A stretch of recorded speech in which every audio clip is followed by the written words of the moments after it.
Good evening, family. Good evening. December 13, 2025. 9:02 ng gabi. Mateo 18:18 hanggang 20. Pamagat po ng aklat, kapangyarihang magbawal o magpahintulot. Tandaan ninyo, anumang ipagbawal ninyo dito sa lupa, ipagbabawal sa langit. At ang ipanghintulot ninyo dito sa lupa ay ipahihintulot sa langit. Tandaan din ninyo, kung ang dalawa sa inyo'y nagkaisa dito sa lupa sa paghingi ng anuman, ito'y ipagkakaloob sa inyo ng aking ama na nasa langit. Sapagkat saan man may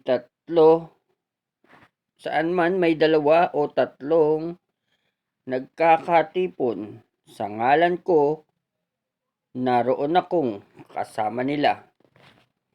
So kung iisipin nyo dito, family, na sinasabi, tandaan ninyo, anumang ipagbawal ninyo dito sa lupa ay ipagbabawal din sa langit. So, ibig sabihin nun, kung ano meron sa lupa, meron din sa langit. No? Kaya, patuloy lang tayong manampalataya para sa ating mga sariling paniniwala. Na tulad ng isang taong nananampalataya dahil sa naniniwala sa buhay na walang hanggan. So, kung walang buhay na walang hanggan, walang saysay ang ating pananampalataya, no? Kaya tayo naniniwala sa salita ng Diyos ay dahil sa buhay na walang hanggan, no? Kung paano binuhay uli si Kristo, ganun din tayong bubuhayin. Dahil siya ang ating pattern, baga siya yung dapat nating tularan. Siya ang una at huli. So, ganun pa man, bilang tao, marami tayong mga pagsubok. Saka ganun pa man, kaya natin kailangan ng Diyos. Kaya tayo naniniwala sa Diyos kasi tayo'y makasalanan, no?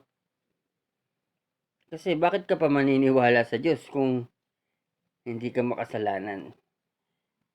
Kaya tayo naniniwala sa Diyos para pag nagkasala tayo, hihingi tayo ng tawad.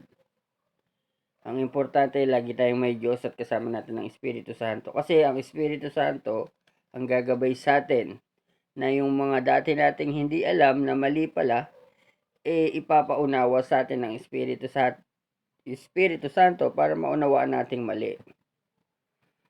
Kumbaga, sabi nga sa salita ng Diyos, ang trabaho ng Espiritu Santo ay hahayaan kanyang magkasala. Pero hindi kanya hahayaang magkasala ng malaking kasalanan o nakamamatay na kasalanan. Ang Espiritu Santo, hinahayaan niya tayong magkasala, pero hindi niya tayo hahayaang magkasala ng nakamamatay na kasalanan. Yun ang trabaho ng Espiritu Santo. Kaya ipinanalangin ng Diyos na magkaroon pa tayo ng isang kasama o gabay. Ang Espiritu Santo ay iba sa kaluluwa. Ang Espiritu Santo ay ang gumagabay sa atin. Ang ating kaluluwa, yun tayo. Baga, pag namatay tayo, yung kaluluwa natin ay iba ang anyo sa Espiritu Santo. So, ganun pa man, maraming salamat, no? Pasensya na kayo kung medyo mahirap unawain yung sinasabi ko. At ganun pa man, mag-ingat tayo sa mga pinapaniwalaan natin. Kasi napakaraming nagtuturo ng Biblia. Basta ang mahalaga, ako hindi ako pastor, hindi ako pare. Ang mahalaga, inaalam natin at mismo ang Espiritu Santo na nananabik. Kasi ito, kaya natin ginagawa na ito, magpasalamat sa Diyos, gumawa ng mabuti, magbasa ng Biblia. Kaya natin ginagawa to kasi pinapakain natin ng Espiritu Santo. Sinabi nga, hindi lang nabubuhay sa tinapay ang tao. 'Di ba? Maging sa salita ng Diyos, nabubuhay ang ating katawan kasi pinapakain natin ng Espiritu Santo. Pagka nagbabasa tayo ng Biblia, nananalangin tayo, nagpapasalamat sa Diyos, lahat ng mga bagay na may kinalaman, may kaugnayan sa kalooban ng Diyos ay pagkain ng Espiritu Santo, no? So, maraming salamat po. Kaya, pag nanalangin, di ba, patawarin niyo po kami sa aming mga kasalanang nagawa sa isip, sa salita, sa gawa, sa Espiritu Santo, at sa laman. So, minsan, sabi ko nga sa inyo, trabaho ng Espiritu Santo, kaya kailangan, importante, na ang Espiritu Santo ay nararamdaman natin. Kasi, napakalaking bagay nun.